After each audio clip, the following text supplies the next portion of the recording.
The convicts who passed through this channel gave it the name themselves, Hell's Gates, the narrow, treacherous passage between the open Southern Ocean and Macquarie Harbour, where the tidal currents run so fast and the rocks sit so close beneath the surface that ships foundered here regularly, killing the convicts chained below before they ever reached the island. For the ones who made it through alive, the sight of those gates closing behind them meant one thing: there was no longer any easy way back. What waited beyond Hell's Gates was Sarah Island, 8 hectares of cleared rock in the southern reaches of the harbor, surrounded by the most inhospitable wilderness in the British Empire, uncharted mountain ranges, ancient temperate rainforest, rivers so fast and cold they could kill a man in minutes, and a terrain so rugged it would not be fully mapped for another century and a half. The convicts had a name for all of it, not just the island, all of it. The harbor, the mountains, the forest, the rain, the isolation, the despair. They called it Pluto's land, after the ancient god who ruled the underworld. And on the 3rd of September, 1830, 5 men decided they would rather walk into Pluto's land and take their chances with whatever waited there than spend one more day on that island. Welcome back to Echoes of Darkness. We're going somewhere you've probably never heard of, and that matters because what happened there in 1830 is one of the most disturbing and most revealing stories in the history of the British Empire. It's a story about 2 men, Edward Broughton and Matthew McAlboy, about what they did to survive, about what they confessed to before they were hanged, and about the question sitting underneath all of it, the question a colonial newspaper in Hobart dared to print in the year they died. Who is responsible for what desperate men do when a system has taken everything from them? This is Pluto's land. Van Diemen's Land, the island now called Tasmania, was in 1830 a British penal colony at the southern end of the world. It sat below the Australian continent, surrounded by the Tasman Sea and the Southern Ocean, and it existed for one primary purpose: to receive the convicts the British legal system had decided to remove from British soil and deposit somewhere far enough away that they would never be anyone's problem again. Transportation to Van Diemen's Land meant a sentence served on the far side of the world. It meant hard labor. It meant complete subordination to the colonial administration. It meant that your body, your time, and your future belonged to the Crown until the Crown decided otherwise. For men and women who reoffended while already serving that sentence, who stole again, escaped, assaulted, or simply failed to comply with the grinding machinery of colonial discipline, there was a further punishment. A punishment within the punishment. A place designed specifically to be the last resort of a system that had already tried everything else. Between 1822 and 1833, approximately 1,152 convicts were sent to Sarah Island. During that time, 1,231 floggings were carried out, an average of 6,744 lashes per year. In 1823 alone, 9,100 lashes were administered. The settlement was designed not merely to confine men, but to break them. It succeeded regularly at both.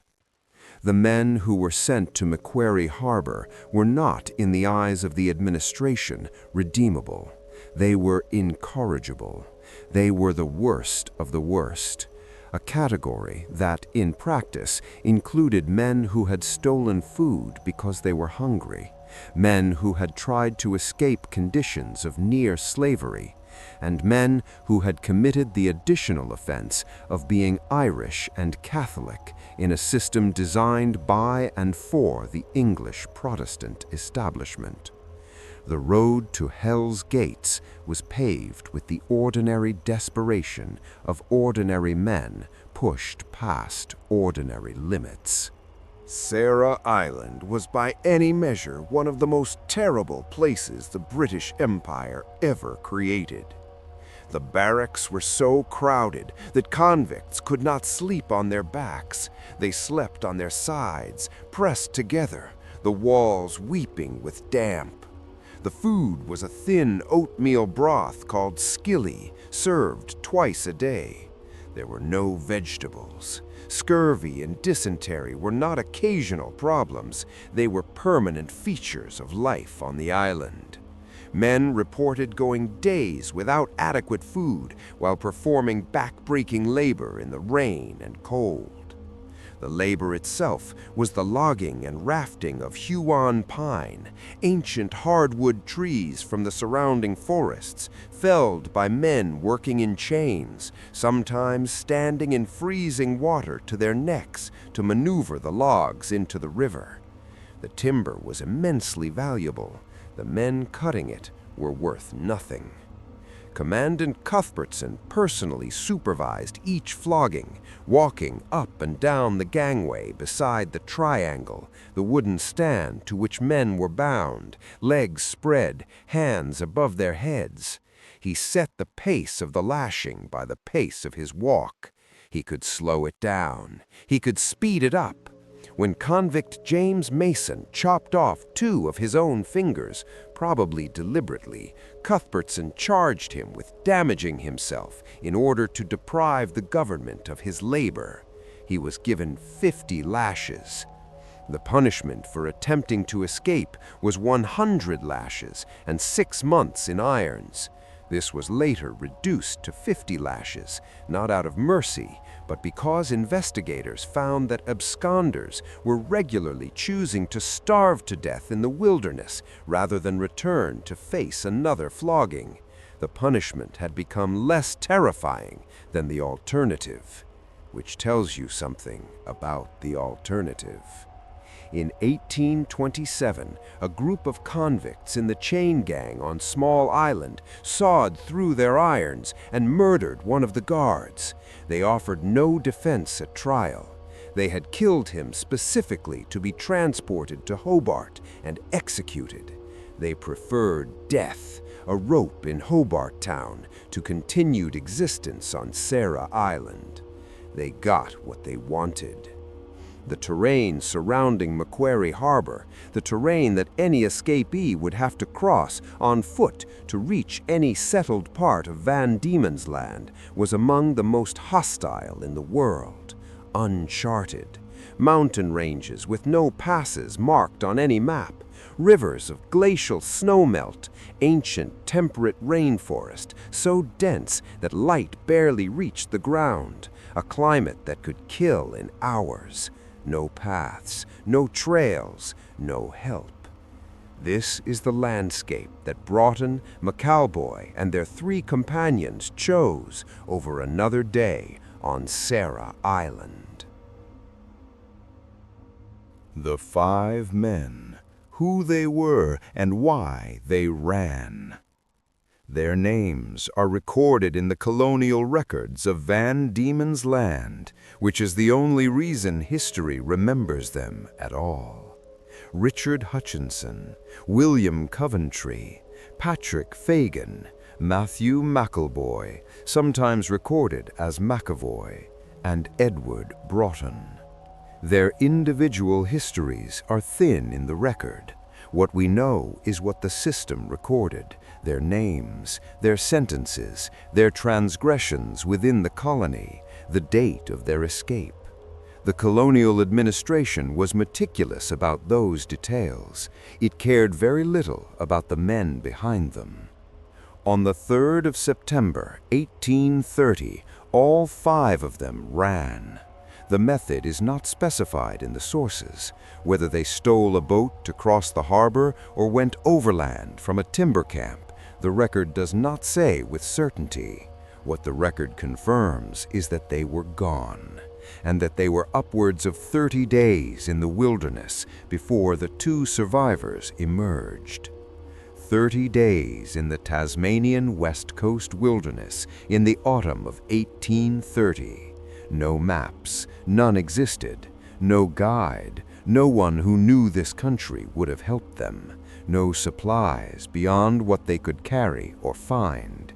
5 men who had been malnourished, overworked, and systematically broken for however long they had been on Sarah Island, walking into terrain that had swallowed search parties whole and never returned them. The surveyor who had mapped Sarah Island had written, officially, that escape was next to impossible. He was thinking of the harbor. He had not considered that men might prefer the impossible to the certain. What happened over those 30 days in the bush cannot be fully reconstructed. The wilderness did not keep records. What we have is what Broughton and McAlboy told authorities after their surrender, and what they confessed separately and individually on the eve of their executions. The shape of the story is familiar because the Tasmanian wilderness had produced it before and would produce it again. 5 men, inadequate provisions, terrain that defeated them, days of walking in rain and cold without finding a way through, rivers that could not be crossed, ranges that offered no passage, the slow arithmetic of starvation working against them as they burned more calories than they could find. And then, the moment that the arithmetic became impossible to ignore, the moment when 5 men looked at each other and understood what was coming. Between 1822 and 1827, a government report found that 116 convicts from Macquarie Harbour had disappeared into the bush. Of these, 101 were recorded as coming to an untimely fate. The wilderness was not a route to freedom, it was a slower sentence. Broughton and McAlboy knew this. They ran anyway. The confessions do not give us the specific sequence of days. They give us the outcome. By the time Broughton and McAlboy surrendered at Maguire's Marsh, near Austerley, 30 days or more after they had fled Sarah Island, 3 of the 5 men were dead, and they had not died of exposure. On the eve of their executions, Edward Broughton and Matthew McAlboy made separate individual confessions. They did not know what the other had said. When the confessions were compared, they corroborated each other. Broughton confessed to the murder and cannibalization of Richard Hutchinson and William Coventry.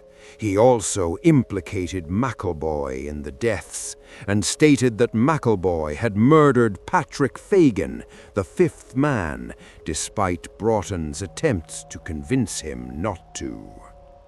3 men had been killed and eaten. Their provisions had run out. They were starving in terrain that offered nothing. They had made the calculation that some of them would survive only if others did not. I want to be careful here, not to sensationalize and not to look away.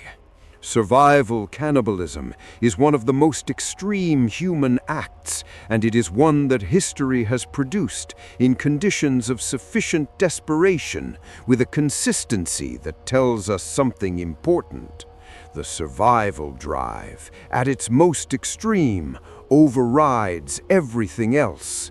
Every moral framework, every social prohibition, every sense of self.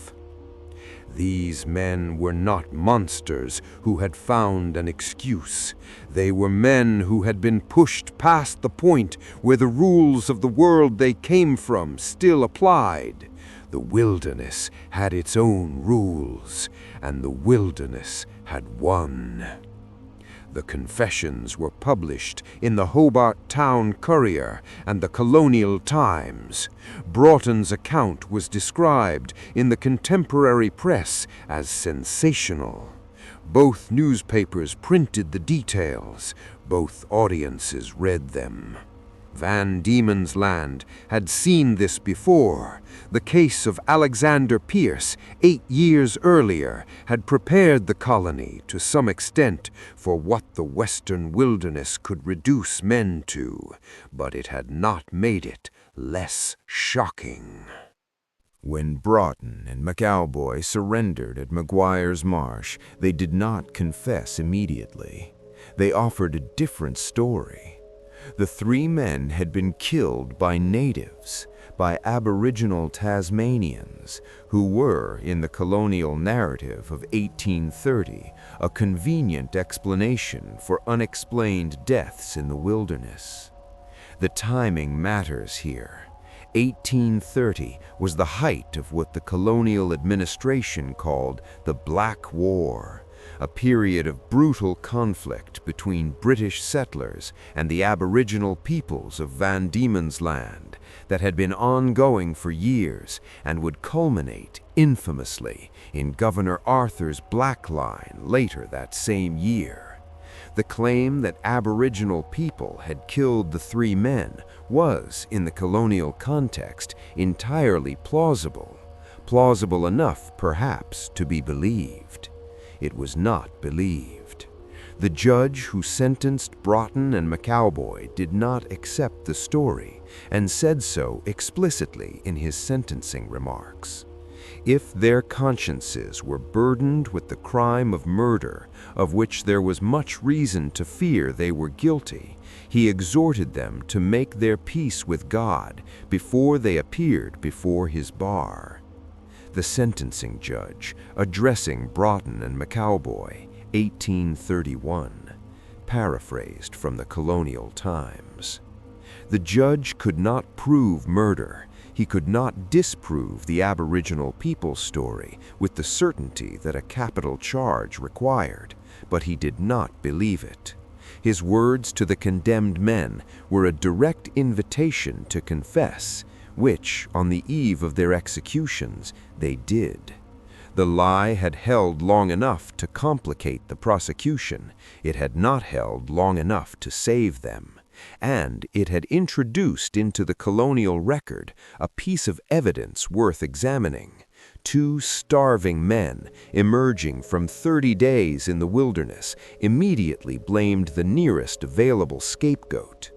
The colonial reflex of attributing violence in the bush to Aboriginal Australians was so deeply embedded that it was the first story these men reached for. Even in their extremity, they knew how colonial justice worked. Edward Broughton and Matthew McAlboy were tried and convicted. The charge, and this is the detail that a Colonial Times editorial would soon describe as excessive, was not murder. It was not cannibalism. The prosecution could not prove murder beyond reasonable doubt. And the act of eating the dead, horrifying as it was not in itself a crime under colonial law. The charge was being illegally at large while under sentence of transportation, escaping, running, having passed through Hell's Gates and made for the wilderness rather than stayed on their island. They were sentenced to death. They were hanged. The Colonial Times, the same newspaper that published McAlboy's confession, ran an editorial opposing the severity of the punishment, not defending what had happened in the bush, not excusing the deaths, but arguing directly and in print that men should not face execution merely for escaping from a penal settlement. It was a remarkable thing to publish in 1831, in a colony that depended entirely on the enforceability of transportation and secondary punishment, in a colony where the entire administrative structure rested on convicts staying where they were put. The editorial was published. The executions proceeded. Broughton and McAlboy were hanged. The Colonial Times published an editorial opposing the severity of their punishment, arguing they should not face death merely for escaping from a penal settlement. Colonial Times, 1831, cited by People Australia, Australian National University. History does not record what they said before they died, beyond the contents of their confessions. It records their names, their crimes as the colony defined them, and the date of their deaths. It does not record how long they had been on Sarah Island. It does not record what had been done to them there. It does not record whether they had families who were never told what happened. The system was meticulous about what it chose to record. Broughton and McAlboy were not the first. 8 years before their escape, in September 1822, a man named Alexander Pearce escaped from Sarah Island with 7 other convicts. The 7 disappeared into the same uncharted wilderness. Only Pearce came out. He had survived, as Broughton and McAlboy would survive, by means that he confessed to a magistrate who did not believe him, sent him back to Macquarie Harbour, and thereby allowed him to escape again the following year. Pearce was eventually hanged in Hobart on July 19, 1824. The surgeon who dissected his body, because dissection was part of the punishment, sent his skull to an American naturalist. It now sits in the Penn Museum in Philadelphia. The colonial system was thorough, even in its afterlife. Between 1822 and 1827, a government report found that 116 convicts from Macquarie Harbour had disappeared into the bush. 101 of them were recorded as come into an untimely fate. Researchers who have examined the pattern note that it is likely that many others, never found, also turned to cannibalism before dying alone in the wilderness. The documented cases, Pearce in 1822 and 1823, Broughton and McAlboy in 1830, are the ones with confessions. They may not be the only ones. Macquarie Harbour produced, with a consistency that demands examination, a specific form of human breakdown, not random, not aberrant, predictable. The same conditions, the same terrain, the same desperation, the same outcome, over and over, across the 11 years the settlement operated. That consistency is the real story.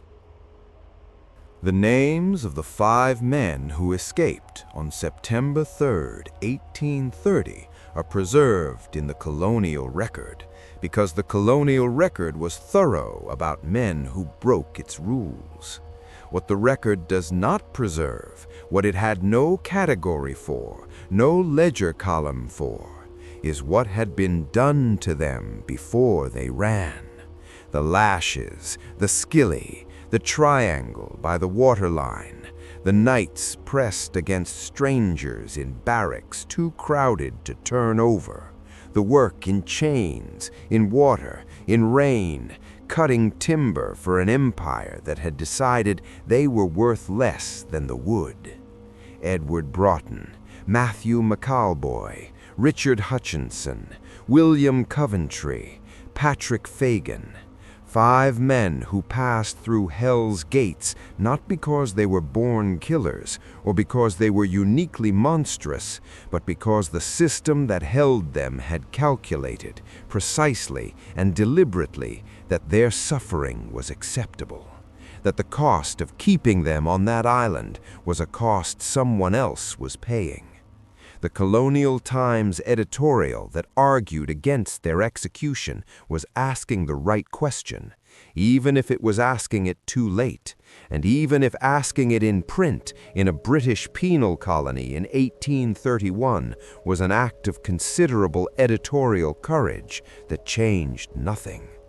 When a system is designed to break men, when it succeeds systematically in breaking them, and then executes those same men for the things they did when broken, who bears the weight of that?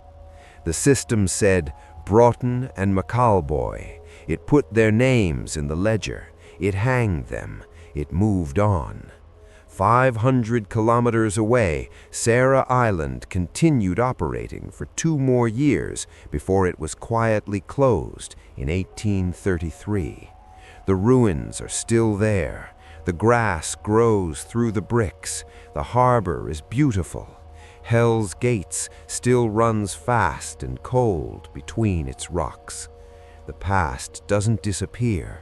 It just gets quiet. Thank you for staying with this one. It's a heavy one, but I think these are the stories that matter most. The ones where the horror isn't a single person, but an entire machinery, and where 5 names in a colonial ledger are the only thing left of 5 lives the system decided weren't worth recording properly. If you want to go deeper, the People Australia database at the Australian National University has the verified biographical entries for both Broughton and McAlboy, sourced from the Hobart Town Courier and the Colonial Times. Robert Hughes's The Fatal Shore is the definitive history of the Australian convict system and one of the finest works of historical non-fiction written in the 20th century. Both are in the description. Leave a comment. Tell me where you landed on the question, who bears the weight? This channel is built on people who are willing to sit with that question. I'm glad you're one of them. Next week on Echoes of Darkness, we go somewhere equally dark and equally human. The past is watching. Are you ready to look back?